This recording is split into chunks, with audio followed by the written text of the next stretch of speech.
কলকাতা টিভির অনলাইন দেখছেন, আপনাদের সঙ্গে আমি রয়েছি অঞ্জন রায়। বিজেপির সদস্য সংগ্রহের যে নির্ধারিত লক্ষ্যমাত্রা ছিল, সেই লক্ষ্যমাত্রা থেকে এই মুহূর্তে বিজেপি অনেক দূরে রয়েছে।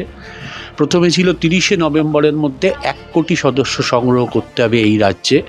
30শে নভেম্বরের মধ্যে লক্ষ্যমাত্রায় তারা পৌঁছতে পারেনি, স্বাভাবিকভাবে সময়সীমা বাড়ানো হয়েছে।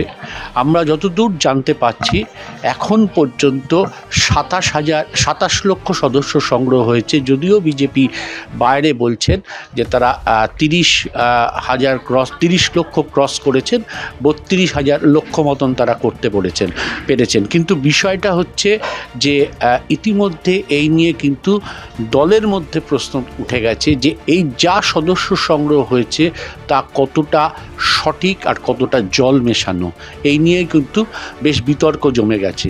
বহু বিজেপির প্রাক্তন নেতা, প্রাক্তন সাংসদ তারা প্রশ্ন তুলছেন যে বাজার থেকে সিম কিনে মিস কল দিয়ে সদস্য সংগ্রহে ভুয়ো নাম ঢোকানো হচ্ছে এবং সরাসরি কেন্দ্রীয় নেতৃত্বের কাছে তারা অভিযোগ করেছেন রাজ্য বিজেপির বর্তমান নেতাদের সম্পর্কে।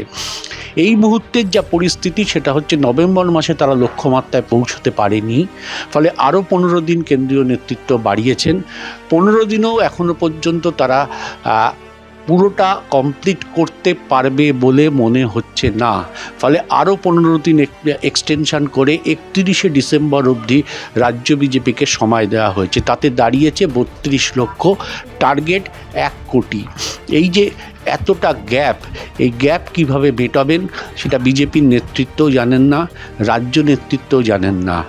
আজ কলকাতার বুকে বিধায়কদের সঙ্গে বৈঠক হয়েছে, যে বিধায়কদের নিয়ে কেন্দ্রীয় পর্যবেক্ষক সুনীল বানসাল গত সপ্তাহে অত্যন্ত সমালোচনা করে বলেছিলেন যে বিধায়করা এলাকায় যায় না, তার প্রভাব সদস্য সংগ্রহে পড়ছে।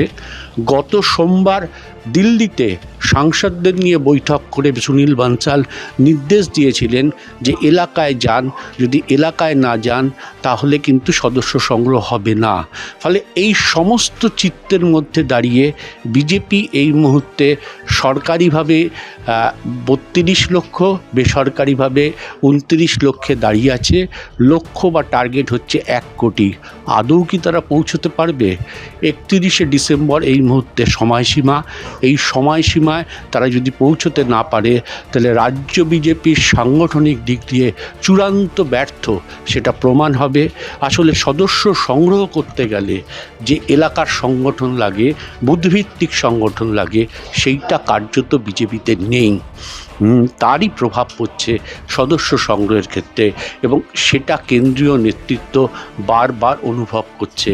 তাই জন্য তারা চেষ্টা করছেন, দিল্লি থেকে এসে চেষ্টা করছেন সদস্য সংগ্রহের গতি বাড়ানো, কিন্তু কার্যত সেই গতি বাড়ছে না।